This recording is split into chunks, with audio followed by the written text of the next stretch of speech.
Ready? On three. 1, 2, 3. Yay!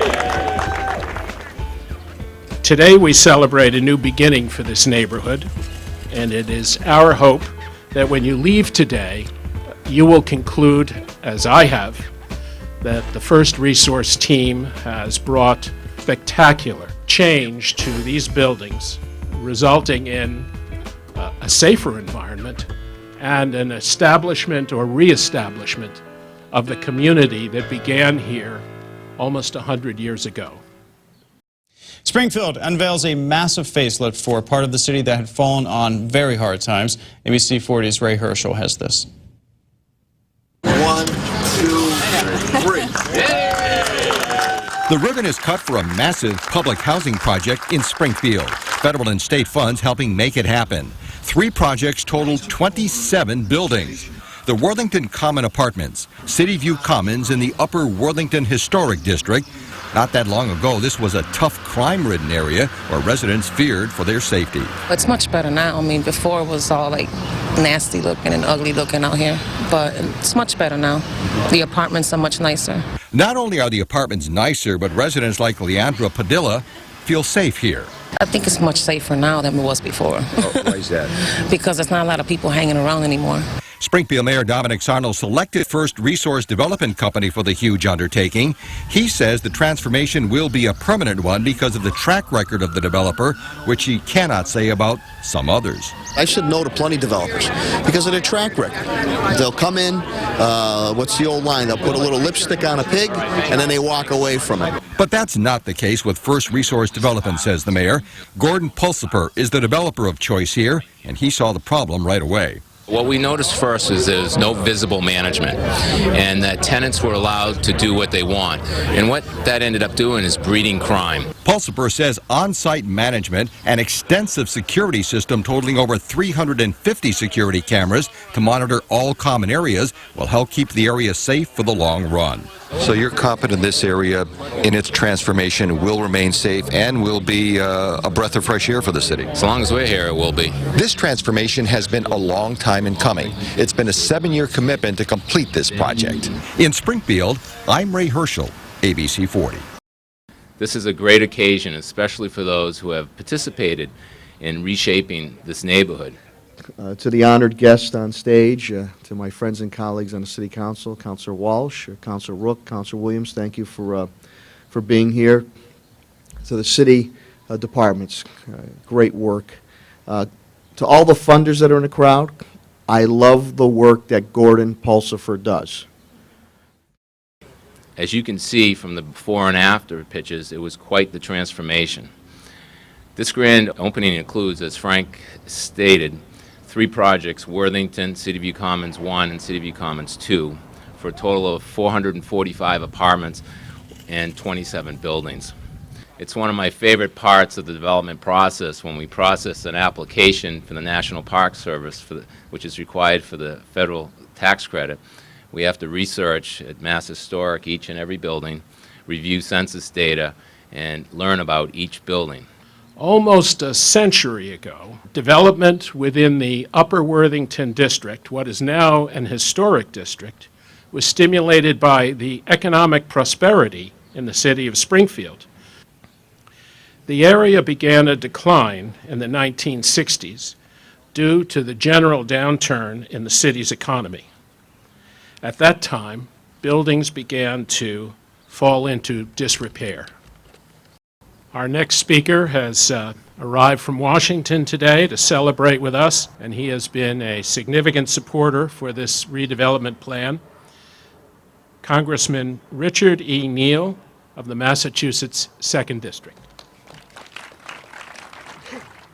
Thanks, Frank, very much, and congratulations to Gordon and his staff, and to the mayor and his vision in terms of leadership. Gordon Pulsifer will tell you, based on many meetings in my office, I am not an easy sell on this sort of initiative. I'm skeptical, to be very candid with you, largely because over many years all you had to do was every morning read the police reports in the Springfield newspaper. And you could see what the concentration was doing. And he convinced me after long conversations, and many of them, to embrace this initiative. And it was not an easy position for me to take. The nature of the urban housing market is income elasticity. When you travel just a bit to the east of here, you'll see some of the finest housing in Massachusetts. Homes that once told a great story. Across the street from those of you who are Boston-centric, Merriam-Webster is there. The last word, the best dictionary in the world, is produced literally 1 block away. A community college that is the largest in the state. And I watched over years as developers walked away after they tried these projects, collected the subsidies and left. I watched what had happened to this area and how it spread. And I appreciate the mayor's courage. And when Gordon and I talked about it, he kept saying to me, I'm telling you, Congressman, I'm going to manage it. In 2005, we were invited by Mass Housing to submit a proposal to purchase 9 of the 12 buildings located at Worthington Commons across the street. These buildings at that time were known as Summit Hill Apartments, which Mass Housing had foreclosed and were currently managing. When we arrived for our tour, we noticed that Mass Housing folks had armed security guards with them. We knew there would be some challenges in this neighborhood. When neighborhoods such as these have vacant buildings, no visible management, fall into disrepair, and have absentee ownership, it breeds crime. Criminals stop moving in and living amongst the good residents. It was rough, it was bad, it was not safe. So you can imagine the good people that had to live here, the women that had to go to work and make sure they were in their homes before nightfall, and make sure their kids didn't play, not even on the street, but not even in the hallways. We had just completed, in the Maple Historic District, a project on High Street that had similar security issues. But I don't know how many of you in here has any notion of what 40 High Street was like before Gordon and First Resources went in there and renovated that building. That in itself alone would let you know what vision and imagination that he has, that this company has. We submitted a proposal and were eventually selected by Mass Housing and the City of Springfield as a designated developer for this neighborhood. After we purchased, we managed the property and commenced with filing applications to seek funding for several state and federal resources that would permit us the necessary fund to reconstruct Worthington Commons. Management was not without challenges. While waiting for funding, none of our employees from the other side of town and the other side of the city would come here to work in fear of being hurt.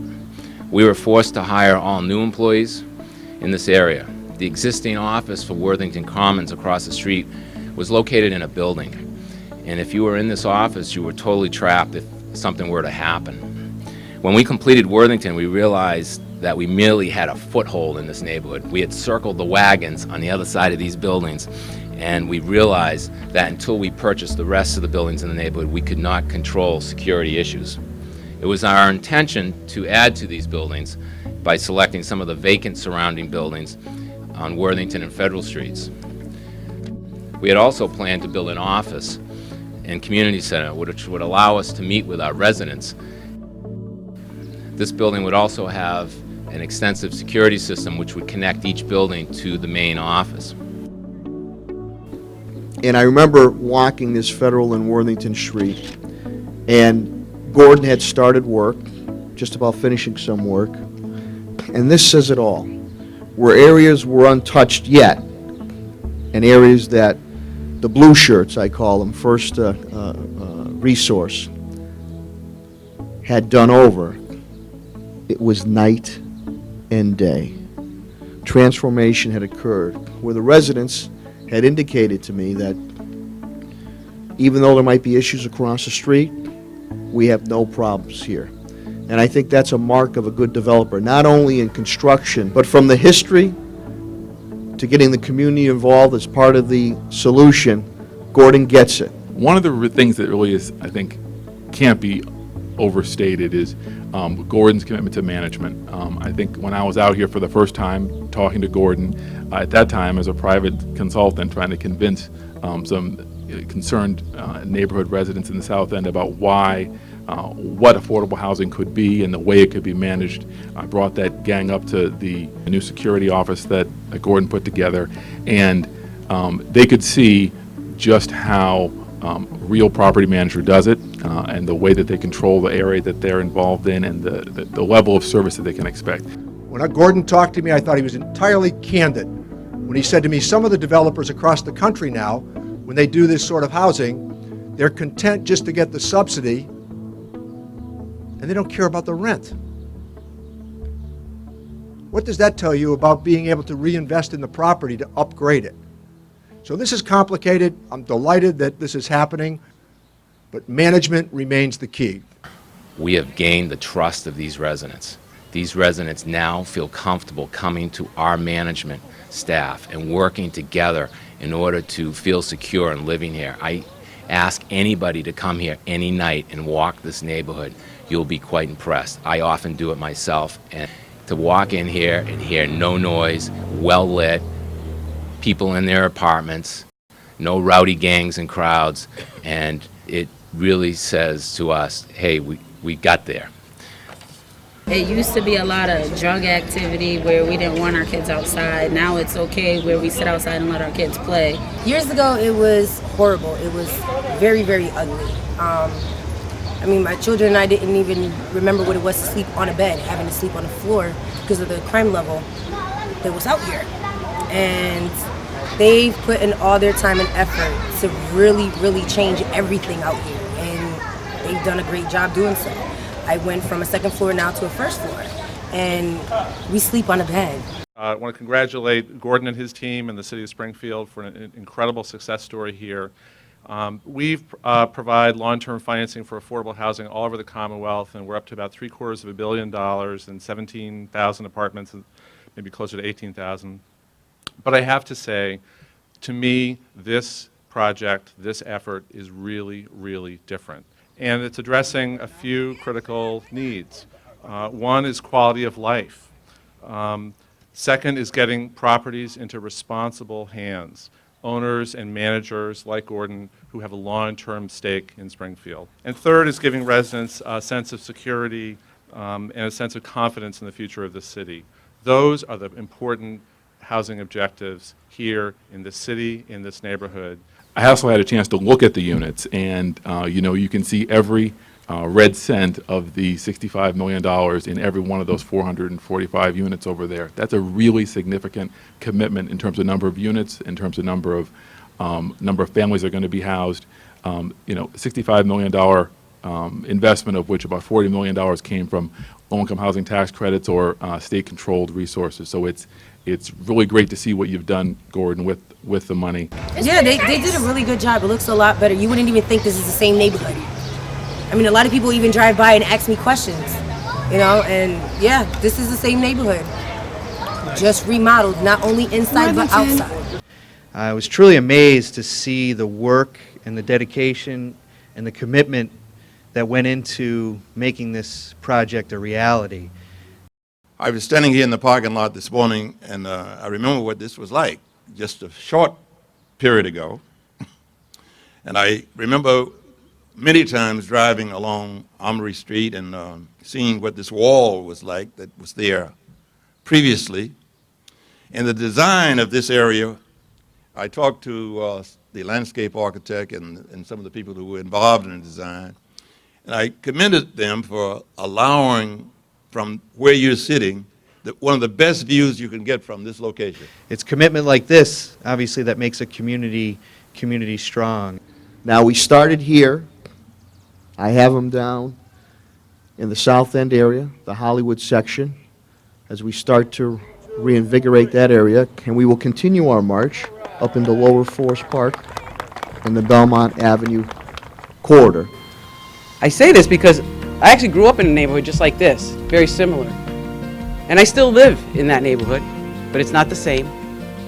It's very similar. And so, I guess what I'm thinking as I walk through the street, I think, What hope for the people that live here? What hope?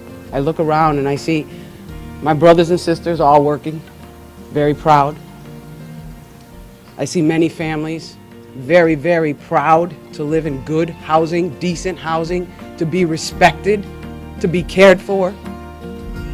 So I thank you, Gordon, on behalf of my community. Thank you.